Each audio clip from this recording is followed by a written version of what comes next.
Oraindik jendea falta da, baina, bueno, 5 minutu pasa dira, kortesiaskoak eta etorriko dira, edo sartuko dira hor eta lotxatuko dira gero azken momentuen etorri direlako, beraz ere, bueno, politia izaten da ikusteko. Horrela da.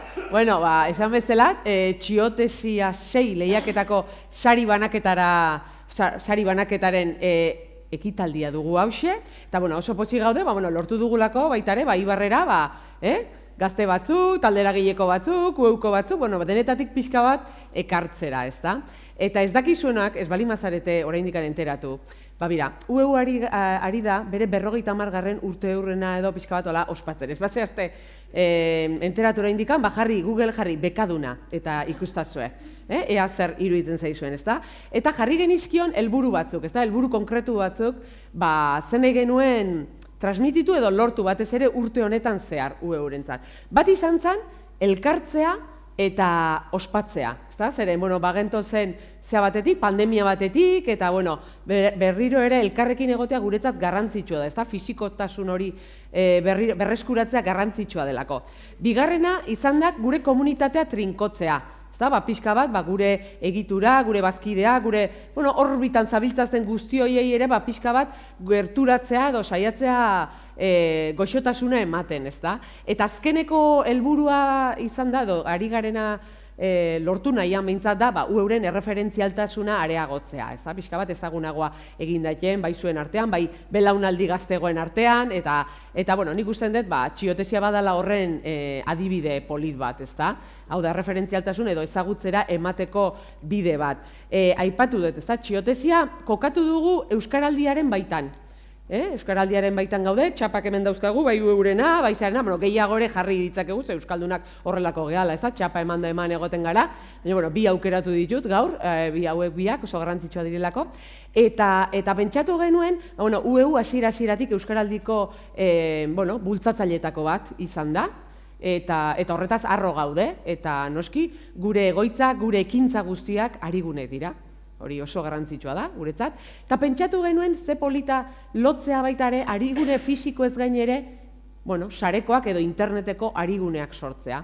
Eta hori izan da, aurten bereziki txiotesia 6 lehiaketa. Ez da, nik usten dut, argi gelditu dela, hor azaroaren 22ko goizeko 9 hasi, eta gaueko 9 bitartean, Twitter ikusi besterik ez zegoen, behintzat euskarazkoa, ikusteko, hor dugu zin, txiotesia zei, eta beste bat sartzen zen, eta beste bat sartzen zen, eta beste bat dator, ez da? Gero, datuak horiek esango dizkigu, eta orduan, UEUren partez behintzat gure eskerrik beroenak eman nahi dizkizuegu, azken finean, hau guztion artean egin dugulako, batez ere, ikertzaile gazteok egin duzutelako, eta nik usten dut baita ere, eta guk usten dugu, beste harritxo bat, edo beste adreilu bat jarri dugula baita ere unibertsitatearen esparrua eta ikerketaren esparrua euskaratzeko bidean, ez da? Eta hori behintzat, guretzat, UEUrentzat oso garrantzitsua da, eta, mila esker guztioi, eta nik sarrera hau egin ondoren, txiotesia benetan zer izan dena, zer eman duen, hemen gonbidatuko ditun nire bi lankide, alde batetik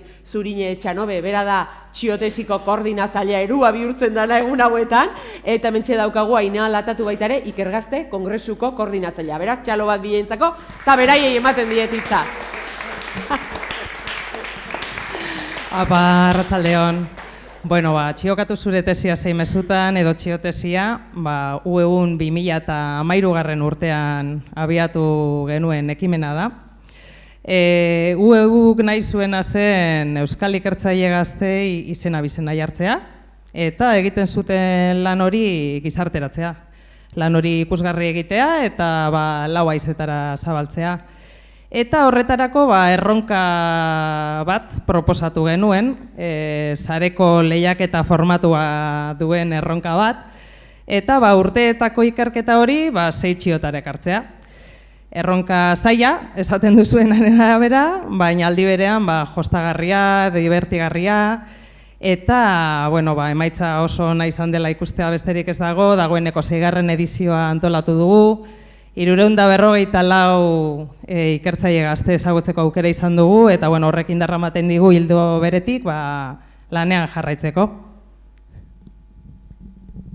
Eta apurbe sarreratxu horrekin eta zer dantziotezia, zergaitik sortu gendun, eta idoia entzun ostean zer izan zen egun hori eta zenbat sartzen ziren eta ziren sartzen, apurbete zuek ikusteko zelan izan zen momentu edo 12 ordu horiek prestatu dugu, hau da gerorako, ja, hauze. Eta hau izan zen txiotezia, ikusten badugu nun baiten. Non dau? Non dau? Hemen! Ai ama, berriro.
Zaki konturatu zareten, baina esker da bakarrik zeitzioak idaztea.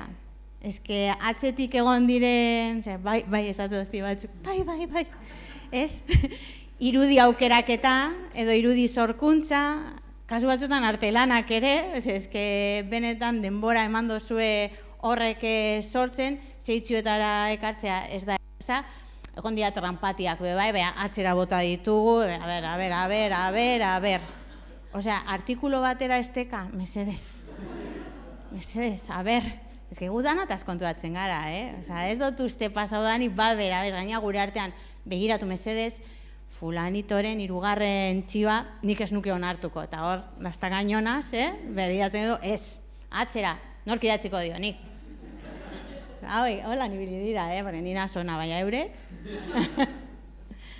Bueno, izan da terriblea, harri eta zur gelditu gara pantailan aurrean, sartzen zen bakoitzare horrekin ikusten gendu, eta baina honetaz ere, eta oso polita izan da. Bai, zuk esan duzun bezala, 106 euskal ikertzaile eta 106 tesi txiokatu ziren sarean euskaraz azararen 22an. Eta inoizko kopururik altuena izan da, parte hartze gehien izan duena, eta, bueno, ikertzainen gana iristeko, zuen gana iristeko, unibertsitateetara iristeko, ikertaldetara iristeko, hemen zaudeten askoren laguntza izan dugu, eta eskerrik asko, eta baita ere aurten kolaboratzaile egondan HUko Kultura Zientifikoko katedrari. Eta, esan bezala, 106 tesi txiokatu dira, eta jakintza esparruak oso anitzak. Eta batzuk aipatzearren, soziolinguistika, ingurugiroa, biomedikuntza, artea, literatura, musika, zuzenbidea, filosofia, ingeniaritza, kimika, hezkuntza, amaigabea, 106 eta oso desberdina denak.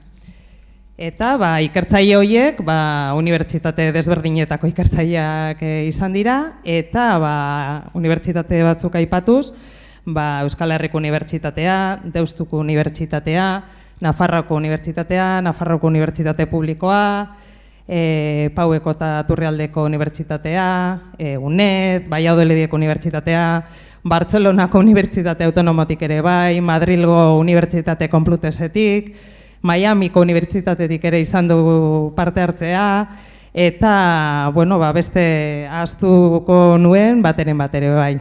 Osea, eskerrik asko denoi.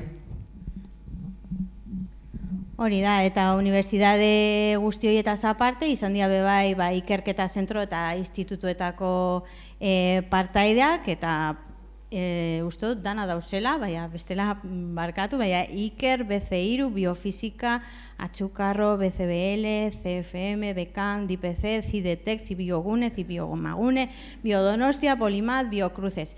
Ikerketa talde ugari, klaro, ez da bakarrik non, baizik eta azkenean ikerketa zeinek egiten duen, ez? Eta ikerketa taldeak horretan dira, benetan purbe sare hori osatzen dutenak, eta ikertzaile gazteen, auspotze hori eta formazio hori baimentzen dutenak. Eta hor, daude pilo bat,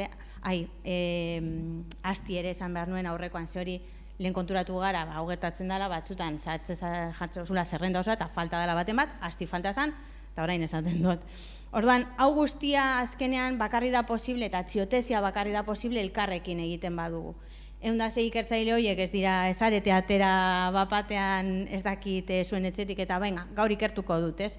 Hor badago atzean ikerketa taldeak, unibertsitateak, gu geu, ez? UEU, gure militantzia bebai, gure bazkideak, eta hemen gauzen guztiok azkenean elkarrekin lan egin nahi dugu, elkarrekin amestu egin nahi dugu, elkarrekin ikertzen dugu bebai, eta hori bada txiotesia. Ordan, hau guztia esan ostean, eta ez lokartzeko eta ez entzuteko bakarri datuak eta datuak, nola ez, gu badakau bebai zuentzako lana. Ordan, lehenengo lana, badakizue bebai, ikerketarekin tematuta gaudela UEUn, eta ia beste abiadura bat, eta beste dimensio bat, eta eman nahi diogula, zuentzako lana dakagu. Eta lana izango da, hitz bakar batean, kasu honetan ja ez dira zeitzio, hitz bakar batean, orain esango dizu ze hitza den, zuek ze kartzen dizuen gogoa, edo ze petzatzen duzuen hitz hori irakurtzen dozuenean, bale? Irudikatuko dugu denon artean hitz horren ingurukoak. Ados. Orduan, egin beharko, ez nintzen batea behar, nidana prest, buklapen sartuko gara.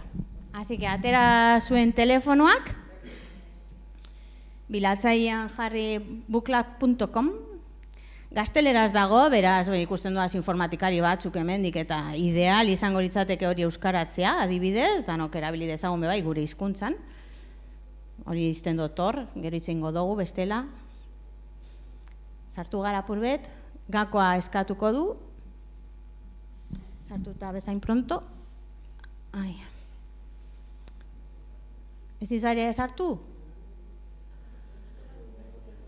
Hau da, kodia lehen egon dana hor, UTZGDI, minuskulaz edo letra txikiz ere onartzen du, bai? Eta orduan, gauz, edo zen ikuste duzue? Laguntza? Konexioa fatal. Emilio! Emilio gaur dago soinu teknikari, irudi teknikari, alduena. Bale. Tira, hitza izango da ikerketa, bale? Zer da ikerketa? Nora zidaia? Agertzen zan hori galderaia? Zer da ikerketa? Zer da ikerketa zuretzat? Parte hartu alda, behin baino gehiagotan. Errepikatu aldira hitzak. Egingo duguna da, etiketen laino bat, bale? Gehien agertuko dana, etorkizuna, kuriositatea, pazientzia. Toma, kuriositatea txikitzen doa, serendipia, lanaren parte bat, etorkizuna handia, jakintza, ilusioa. Hau venga, amasei. Gizartea, ikasketa, azterketa, ikertzaileak txikiak, erronka, subira hotza, bitu zeona.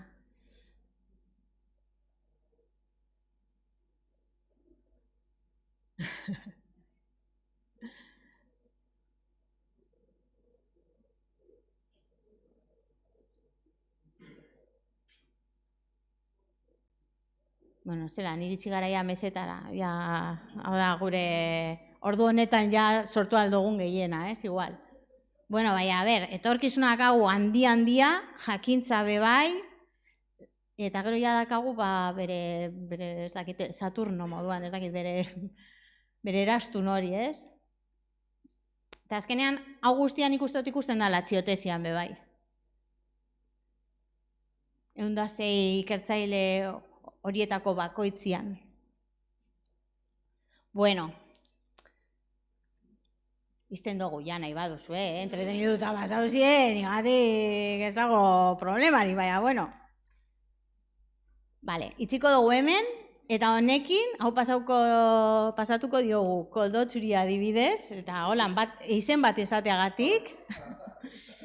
Eta hemendik hasiko dugu hausnarketa bat, ikerketa zer dan, eta gero ja komentatuko dugu bebai, zer egiten dugun honekin, ideia ona. Primeran. Bueno, ikusi dugu zer dan ikerketa zuentzat, eta orain ikusiko dugu zer izen dan ikerketa ibilbidea gaurko izlari gonbidatuarentzat. Bera Aitor Zebidanez Miranda da, donostiarra, albaitaritzako ikasketak egin zenituen, da doktoretzak Txilera eraman zintuen. Eta kapar, arkakuso eta bektore bidez kutsatutako patogenoen transmisioa handeetako azeri eta txakurren artean Txileko paisaia antropikoan. Horiz ez da, tesiaren izenburua. Eta 2019ko azaroan esan duzu lehen uste dut, defendatu zenuela. Eta, bueno, guk, eta nik erren ari zara orain lanean. Guk Aitor, edo nik gutxienez, etxiotesia bostean fitxatu nuen, parte hartu zuen, txiolari bat izan zen, parte hartu zuen txiolari bat.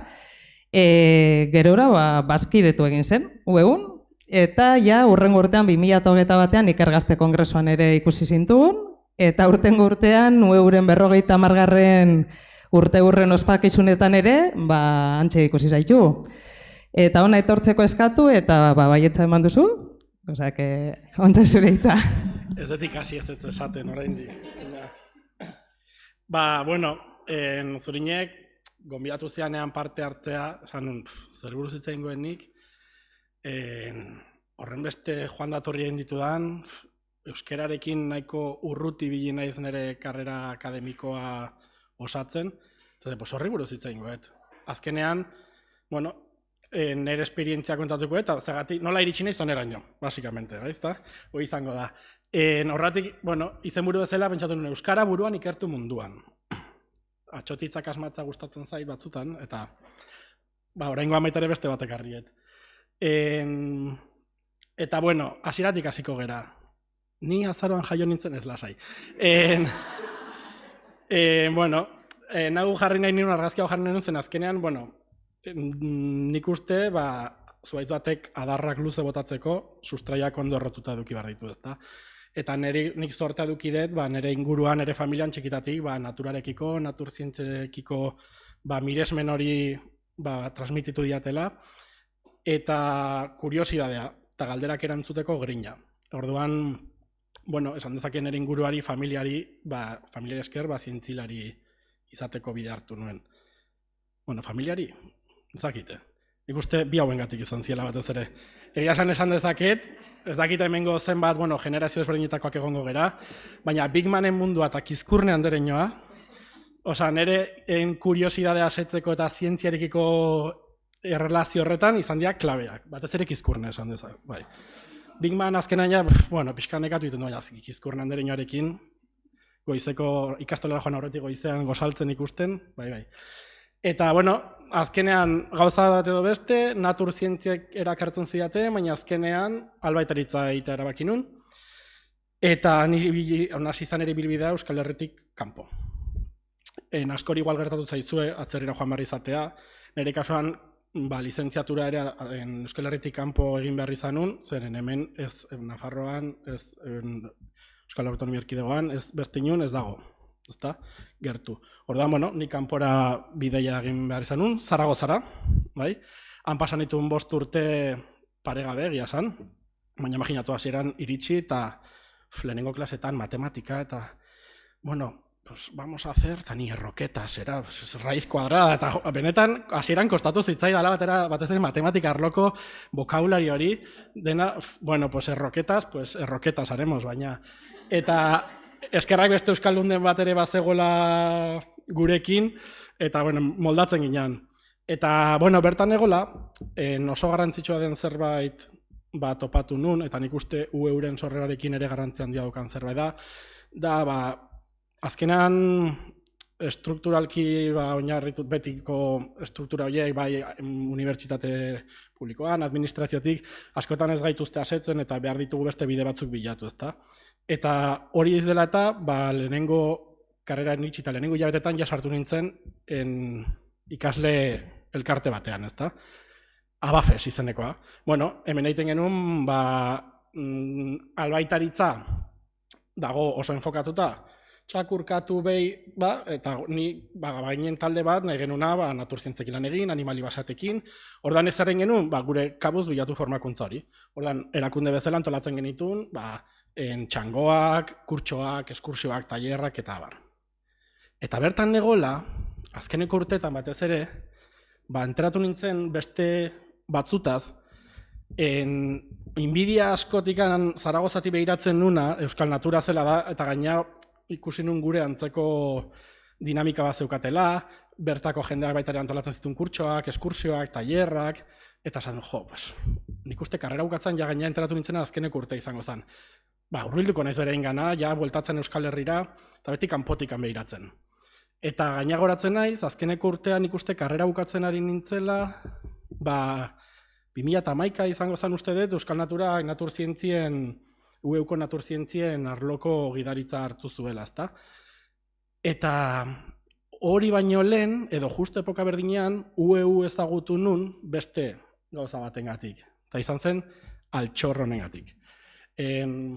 Jose Arraiartzaren Ornodunak liburua. Eta esan, ostra, gauza serioa da, zein da UEu. Osa, hau argitaratzeko, benetan, nik hau ikasten nun, nire txekurrak, behiak, ardiak, eta ikusi hau, eta nire arloa ikasita euskeraz, eta esan nun, hau, marabila izan behar da. Eta handikan egin nun, lehenengo UEuren kotile horiek, ez da, karaioetan sare sozialak horrendikan justu erabiltzen ziren, eta bueno, eta esan nun, bueno, pues jazta, karrera bukatu, eta hurbilduko naiz, eta hasiko naiz, hori gertatzen da, eta horregatik kontatu nahi zuet, batzutan, pixkat, urrutitik behiratzen dugula, hurbiltzeko horrekin, hurbildu barra, ez eduki beldurrik. Eta esan nun, bueltatzean azkenean, ez atzerrira joan nintzen. Ordan Euskal Herria zapaldu egun batzuk eta kanpora. Bueno, baina ez, Galizira ez, Guatemalara joan nintzen. Han pasan ditun 7 hilabete, ikerlari asistente bezala, Oianean, eta kriston pila ikasi nun, oso polita izan zen. Bueltatu nintzen, eta esan nun, orain ja bueltan Euskal Herrian, Euskararekin berriro hartu erlazio hori akademikoa, zientziarekin lotuta, Bartzelonara joan nintzen master baititea, ezta? Ordan, laizter, Eta Bartzelonan egola, Txilera egin nun doktoregotza saltoa. Ordan, badirudi beti, hurbiltzeko gertutasun hori nahi nun, eta, kanpora. Eta azkenan Txilen pasa ditut 5 urte tesia egiten bertako unibertsitatean, eta irakasle bezala lanean. Eta, zoragarri, naiz damutzen, naturzientzian alorrean lan egiten dezuten abakizute zer den herrialde baten horren beste paisai desberdin edukitzea eta ikertzeko aukera edukitzea, ezta? Txilek dauka basamortu lehorrena mundukoa eta glaziarrik pristinoenak, ezta? Eta, han ibili nintzen azeriekin gora eta bera, 4.000 metrora, itsasora. 3.000 metrora, itsasora. Eta joan da etorriak egiten, ordan, igual pentsatu nun, igual izenburuan ere gora berak ordez igual joan etorriak jarri barko nun azkenan ikusita niri bilbidea. Eta, ni Santiagon bizi nintzen, enan genuen unibertsitatea, ikerketa bertan egiten genuen, baina, ez dakizagatik, han guk hemen beste dimentsio batzu ditugu. Ordan, laginketak egitea, gure 4x4 hartu, eta 22 ordu gidatu, 2000 kilometro egin, han Boliviako fronteran goian dagon puntu horretara. Han ekosistema batzuk lagintzen genituen, baina denak nahi genituen ikusi, klaro, gradiente hau edukita ez da, beste 15 ordu Santiagotik Txiloe Irlara 1300 kilometro 4x4-an. Da, imaginatu, hemen bizi eta tesi egiteko laginketak Berlinera joatea, gutxo gara bera, kotxian, aste bete pasa lagin batzuk hartu eta buelta laborategira, horrela ibili ginen. Hau da, azkenan, bigarren etxea hau zan, etzen genion La Zorroneta, etzen genionan lankiden tartean. Eta, kriston esperientzia, lantaldean oso gustora egon ginen, baina, azkenan zer da, berriro zure ama hizkuntza ez den hizkuntza maten bizitzea, eta ikerketan aritzea, eta lanean aritzea. Eta orduan beti, kanpotikan, inbidia horrekin, aber noiz bueltatu, noiz ez, eta nire arnazgunetxo bat bilatu nun, mendia lanean ginenan toki guztitan, eta diasporatik, nire zientzia eta zientziarekin euskeraz erlazionatzeko modua zen Elhuyarren Arpidetza. Txilera iristen zitzaidan, askoz berandugo, ordan batzutan ja online irakurtzen dituen ja iristen zenerako, ezta? Baina, arnazgunetxo hori zure Elhuyar hartu eta bertan irakurri eta zientziarekin euskeraz komunikatzeko edo sentitzeko hori, horrela bilatu nun. Twitter ere bazegoen, kosta egiten zaitu oraindik, barkatu xune oraindik naiz animatu guzti, saiatzen naiz, baina kostatu egiten zait. Por cierto, parentesi, urrengo pausa ikergazte baino lehenago Uxune berriro ingo dezu kurtsoa, ezta? Emanitza, udaberrian segurazki aber animatzen den egita berriro emanitza zure ikerketari ikastarotxoa oso gomendagarria benetan. Eta, oraindik daukat pendiente pixkat Twitterrari ere lana ematea. Tesia irakurri, eta bertan gelditu behar nintzen berez irakasle bezala eskaini ziaten kontratu indefinitu bat, azkenan erabaki nun ezetz, bueltatu nahi nula, konfinamenduan zehar 2020an bueltatu nintzen, eta nire 2020a hau izan zen, basikamente.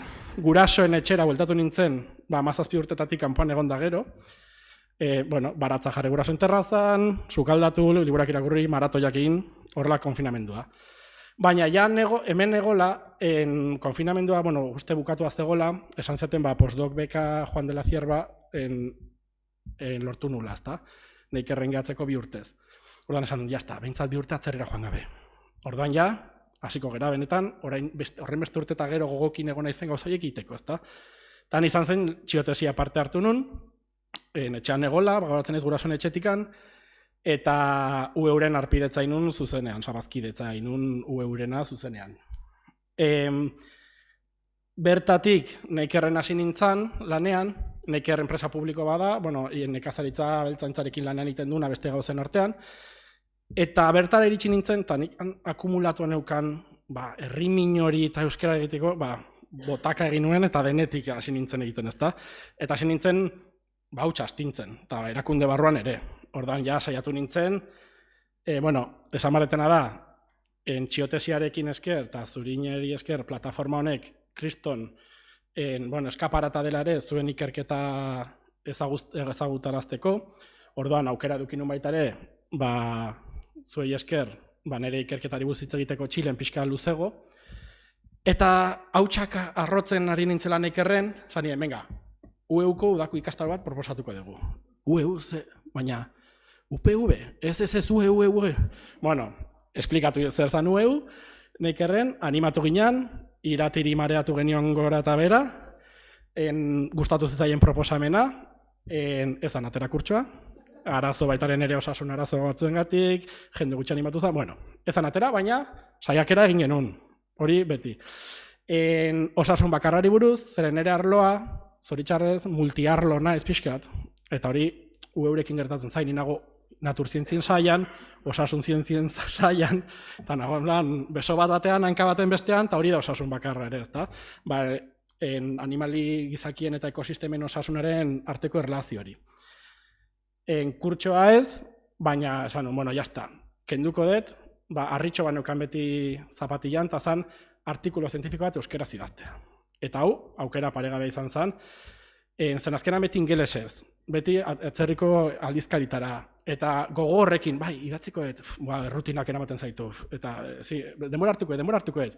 Eta azkenan hau izan zen, eskusari gabeia, parte hartzea. Oso esperientzia ona, beste etxeko lan bat ere, astaia prestatzen zuen ikergazterako komunikazioak, maiatzan, ezta? Maiatzan Donostin izango dala. Beraz, kriston, elkartzeko oso momentu aproposa da. Eta batzuk ja egon zatela badakit, ezta? Parte hartu ez zutela, berriro parte hartu. Honi esker, ikergazte batzuk aukera duki genuen UEUko festan parte hartzeko, ezta? Hemen daude batzuk ere. Gure ikerketa pixkat esplikatzeko ere. Beste modu, divulgazio modu baten, baina nahiko informala baitare puntu horrekin, azkenean hori ere oso garrantzitsua da. Eta bukatzeko hiru ideia, ez gelditu gogoekin. Ni atzera begira pentsatzen dut, zagatik tarratu ez den hainbeste. Atzerrian egoen, baina alare, erresan nun gauzak atzerritik egitea ere. Eta gelditzen za gogorrekin, bai, ez dauka demorarik, urrengo jabetean. Eta horrela, 5 urte pasaitezke, ezta. Animatu, ez gelditu gogoekin, proposatu, baina gainea proposatu, zure lantokian edo zuen erakundetan, ez eduki bildurra gauza berria proposatzeko eta beste eragile batzuekin lanean hasteko.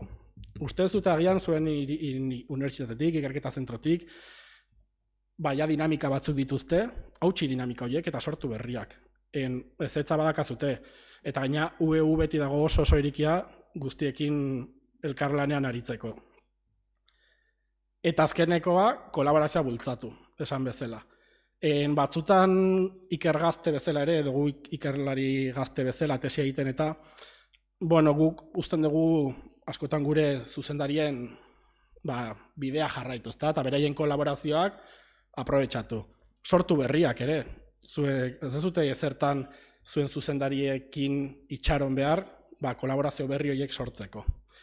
Ordan batez ere 3 ideia hau nahi nizkizun ekarri, nik kanpotikan nola ikusi dedan gerturatzeko saiakera hori, eta ez itxaron. Ordan animatu, dinamika berria proposatu eta kolaboratu, hori zien 3 ideiak. Eta bukatzeko, galdetu nahi nuna zen, UEU hasi da idazten estatutuak, edo behintzat noiz pasatzen zen ikergaztetik Madurikerrera, ni ikergazten gelditzen daiteke, berdin zaite, oso ondo nago ikergazte bezala. Ez dakit zintzu dira, lehenengo tesia zuzentzen hastea, zuzendari bezala, igual Maduriker jazea, igual hori pentsatzen joan bar da.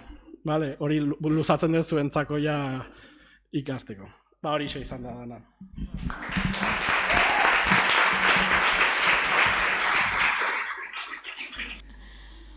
Superona. Nire asko gustatu zait. Beste ibe bai, seguro, Beste txalo bat igual, ez? Ni gogoak benditzen.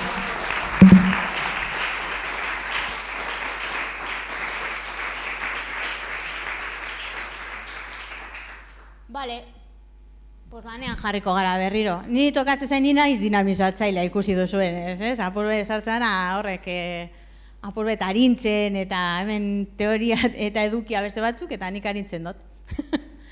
Bale, orain Kahoot bai ezagutzen duzue eta hau da azterketa.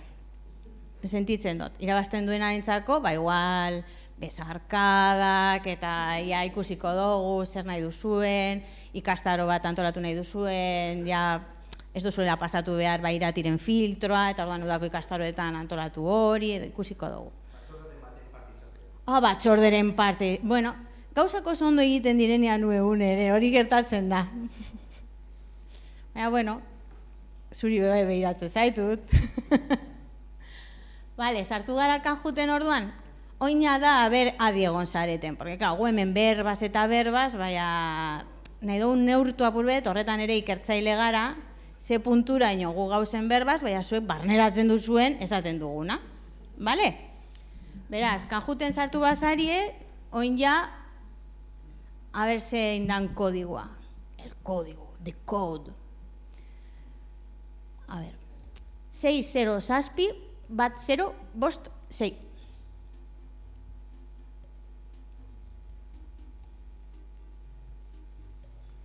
Epa, Botxo, Kebir, Unai, Eider, Ander, Tamara, Jone, ai,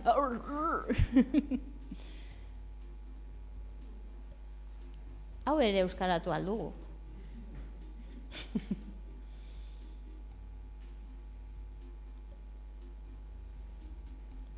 Ze honak iruditsuak, Hori ez nukan ikusita. Ba, gauz? Ba. Zer? Zein izango da? Bale, baten bat falta da? Gure dauena parte hartu. Bale. Ba, hasiko gara, bai? Epakoke. Iepa, oi. Venga. Txiotesi zerbe. 3, 2, 1, prest. Ia, zer da irudi hau? Hori izango galdera. Txiotesia zeiren irudia, euren logoa, txiotesiaren logoa, edo ez dakit. Harin, 10 segundo bakarrik. Txiotesiko logoa. Ze gertatu da? Ze gertatu da hor? Mesedez? Ba, igual hasi beharko dugu aurkezpena berriro. Ai, ama, bueno. Honek behar da, lanketa komunikatibo bat, Lehenengo lana, ja. Venga, oi! Venga, Jon, oso ondo, Unai, Kebir, Unai, lertzundi, Ander Tamara. Venga, bigarren galdera. Zer da, txiotesia, hau erreza da. Ilusioa, sintesia, originaltasuna edo denak. Ia, Super saia, dala, konzentra o mesedes. A ver.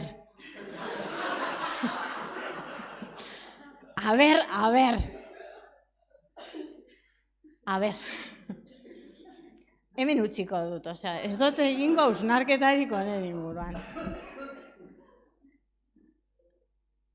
Bueno, aldaketak egon dira, Venga, horrengoa.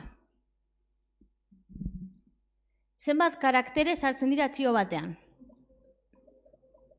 140, 280, 180 edo 280. Bueno, hemen igertzen da, nor da bilen eta norez, nor ibiltzen zen ere, porque, claro, lehen zan 140, eta orain dia 280, Maduriker eta holan, ez dakit, hor. Venga, laugarrena, zazpidea bagaren. Esaldi honen karaktere kopurua. 106 txiolarik parte hartu dute aurtengo txiotesia 6 lehiaketan izugarria izan da. 83 oso eskematikoa da, baina adierazgarria, asko baina 100tik bera, 50 baino gehiago, edo eda iristen mugara oraindik 2 emotikoi, traola eta gifa sartu daiteke. Dan hasian zuzenak, Dan hasian, esan iristen 83 bakarrik, asko sartzen da. Venga.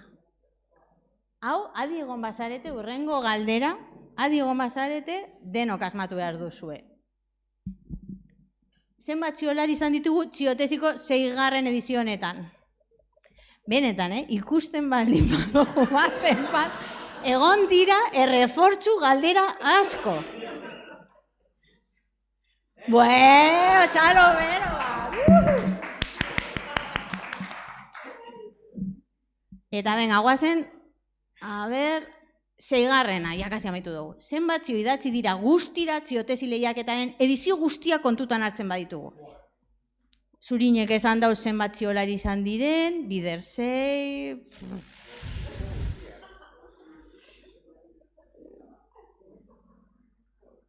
2064. Bueno, 6.000 jarri duenik, a ver, 6.000 bebai izango zan guai, baina 2.000 be ondo dauela, 2064. Eta oin ja azkenengoa, zaiena. Ikerketa gazteak euskara. Zer da, etorkizuna, txiotesia, estrategikoa edo zetaken diska berria.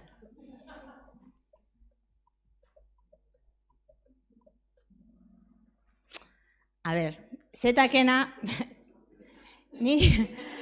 agintzen badoztin joango naz, berarekin hitz egitera, arazo barik, zetakekoa lortzen dugun euren urrengo diskan, guk ere parte hartzea edo lango zer, baina ez neuke esango nik, Baina bai, ziotesia bada ikerketa, gazteak euskara, etorkizuna eta estrategikoa, ez?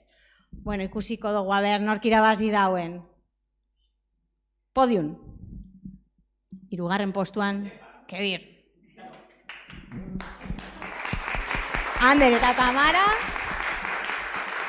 Eta lehenengoan, Unai! A ber, altxau, lehenengo, bigarren eta 3, altxau, txalo berezia. Venga!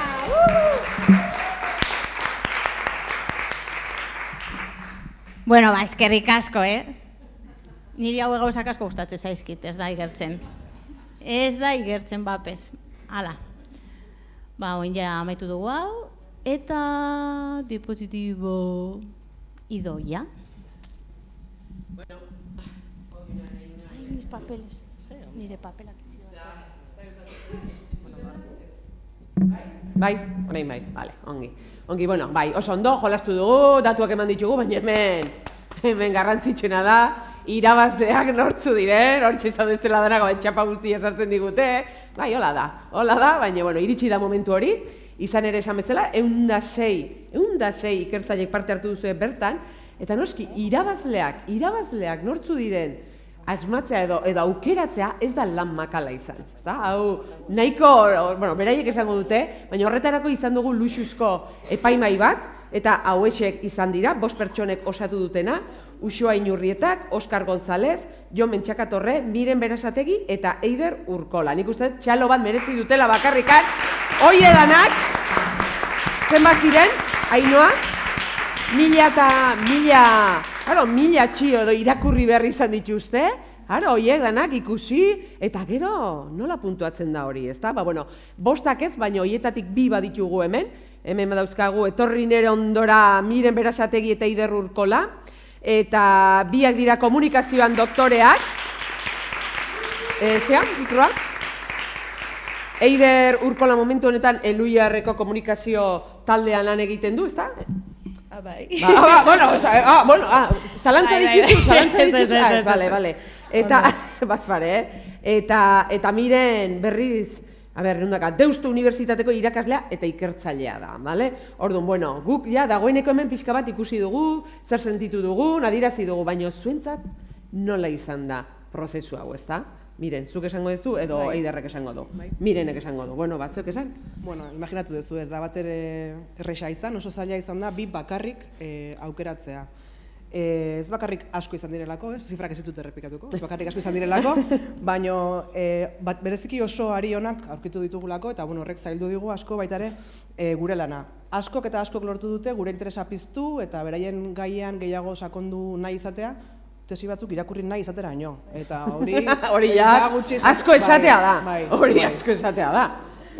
Orduan, 2 aukeratu ditugu, bana aukeratu ditugu kategoria bakoitzean, adostasuna handiena izan dutenak horiek izan direlako, baina beste hainbat ere izan zitezken berdin. Orduan, horregatik zorionak eman nahi dizkizuegu parte hartzaile guzti, epaimai osoaren izenean, eta eskerrak ere bai, guk ere gozatu dugulako prozesua.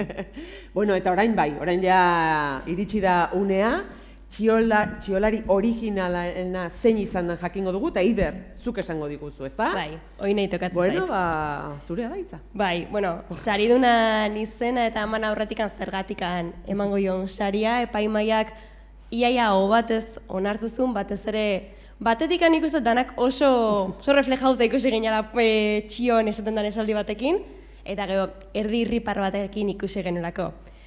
Aurtengo txiolari originalena, bere txioak onela esaten du irakurrengot, ze, hau, negintzeteten hau koropioa bezala. Atzo nire amari nire tesiaren izenburuak galdetu zidan.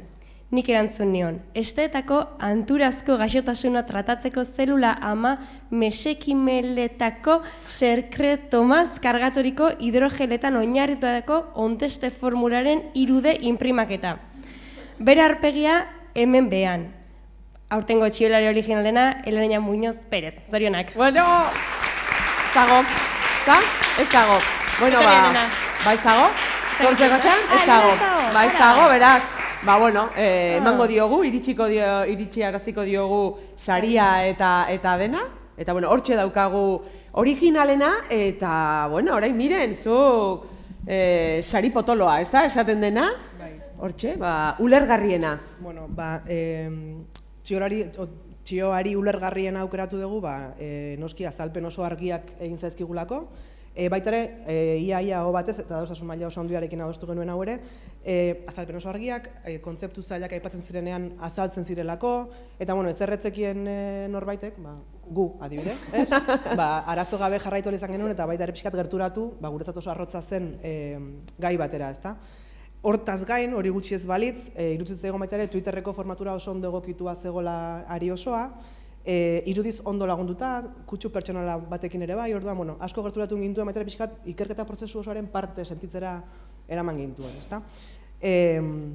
Orduan, ari honen lehen txioak dio, Urdaibaiko estuarioko saneamendu lanen efektua aztertzen fitoplankton eta aldagai fisiko-kimikoen analisien bidez izeneko tesian murgilduta ibili naiz azken 3 urtetan. Baina zergatik fitoplanktona eta zergatik Urdaibai? Adi. Eta txioari hau honakoarena da, Jone Bilbao Antolinena. Eta bera bai, bera hemen dago, ez da? Jarri. Hitz batzuk, hartu. Mikroa. Jone, zorionak. Eskerrik asko. Bueno. Eskerrik asko. Bueno, eskerrik asko. Eta guztioi, antolatzaiei, epaimaiari, saia izan dozue fijo, porque nik batzuk ikusi ditut eta saia egon da fijo, eta bueno, hori, eskerrik asko. Baina zer, nolako esperientzia izan zen, zaila egin zitzaizun, aurretik prestatu zenuen, momentuan, nola? Aurretik prestatu nuen, klaro, bai. Ez da erreza laburtzea, nik ez daukat tesia idatzita oraindik, baina orain hasi barnaz, baina ez da erreza laburtzen eta askotan, eta niri egitzen ez pertsonalki asko kostatzen zait, da orduan, bueno, ariketa polita, ideia oso ona, azkenean guk inguruko ikerketak ezagutze ditugu, más o menos, eta beste batzuk ezagutzeko, oso ondo, oso polita. Bueno, mila esker eta zorionak, Zuei. Mila esker.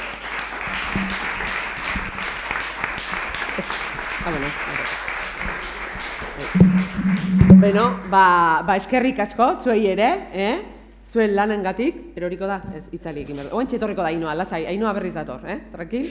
Oen txetorriko da, izan ere, bueno, eskerrak berriz ere, zuen pazit eta hartu zuen denboragatik, ez da? Ordu batzuk izango ziren, ez da? Ordu batzuk bai, ez da?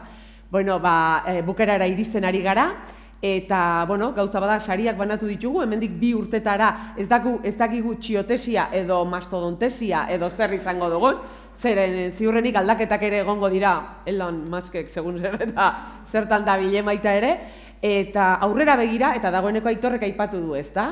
Datorren urtean zita garrantzitsua daukazue, oso garrantzitsua, Donostian aipatu du, eta maiatzan izango da, maiatzaren 17, 18, 19, Donostiko kursalen bilduko gara guztiok. Ikergazteren 6. bosgarrengo edizioan. Eta horretarako, benga, Ainhoa zuzeala honetan dakiena, zuri ematen dizut, olengo deutxalde, eta benga, patxa, eta benga. Bale, orain seria jarriko naiz. Ikergazte da ikergazte, eta hori da nire kutsuna, Iñaki badaki horretaz, hane bebai, danok bizitzen dugu edo bizi dugu ikergazte oso modu berezian, ez bakarrik ikertzailea, guk ere, ilusio handiz ari gara prestatzen, txiotesiak eman digu sekulango txutea, azkenean hasten gara prestatzen irailean gitxi gora bera, baina urte bat baino gehiago ematen dugu azkenean ikergazte kongresura iritsi arte. Idoiak esan bezala, maiatzean izango da, 17, 18, 19, kursalean egingo dugu Donostian, aurretik egon gara Bizkaian Durangon, egon ginen Iruñan, Baionan eta Gasteizen, eta oin tokatzen da Gipuzkoan. Nahi dugu 5. edizio potente bat, danak izan dira potenteak, baina uste dugu merezi dugula. Merezi dugula hartzea behar dugun tokia, merezi dugun tokia, eta merezi duzuen tokia azkenean, ez? Ikusi da orain 106 txiolari horiekin eta euren 6 txioiekin zenbat lan egiten duzuen, ze suposatzen duen, zenbat gairen inguruan, eta edizio guztietan eukin dugu nolabait titular bat, ez? Lehenengoan izan zen ikerketak euskaraz badaki, baina azkenengo edizioan etorkizunik bada hemen da. Eta hori oso polita da. Hori gure esku dago, gut denon esku dago, ikerketa eta ikertzea sinisten dugun eredu batean eta sinisten dugun sistema batean eta sinisten dugun herri batean, gora berekin, joan etorriekin, baina hemen egin alizatea bebai, eta horri guztiari nahi diogu heldu Donostian. Aurretik, Txiotesia eta Ikergazte aurkeztu gendunean, ja artikuluen deialdia irekita dagoela iragarri genuen, webgunean joango gara eguneraketak sartzen, beraz, aldiro sartu, sare sozialetan ere sartuko dugu, ja badaukagu islariren bat ere lotuta, ja daukagu batzorde zientifikoa bebai lanean, batzorde dinamizatzailea laizter hasiko da lanean bebai, prestatzen nahi gana non izango da nafaria, badakagu loiteko tokia, uste dugu merezi dauela, bertan gelditzea 3 egun horiek, ez dala bakarrik kongresuaren alde formala, baizik eta informal hori ere, agian egongo dira sorpresak gero ere arratsaldetan, merezi du dau momentu horretan elkarrekin egotea eta elkarrekin proiektu berriak abiatzea, ze seguramente bide horretatik ere eukingo dugu zer iragarri. Eta horrek esan dauen moduan, beldurrik ez, gauza berriak hasteko prest gaude, eta hori da maiatzean egingo duguna. Orduan, otsailaren 17 arte dago irekita artikulak aurkezteko epea, ez eukin beldurrik, aurkeztu, eta egingo dugu kongresu zoragarri bat maiatzean. Da bioar praktiko astu baino lehen, ze ni egon naiteke Ikergazte hitz egiten ere hemen ez dakiz ordura arte. Lehenik eta behin, Txiotesian aurkeztu zaren ikertzaileen familia argazkia egingo dugula. Así que, oin ni joango nazenean, ona etorri eta familia argazkia. Gainontzekoa joan gaitezke ja zeozer hartzen, hemen ondoko gelara, saiatuko gara zeozer usten, porque, claro, azkenean zuezari gazteak, Maduriker eta gazte eternoak, gordeko hau zeozer. Baina momentuz, txalo bero bat eta familia argazkia.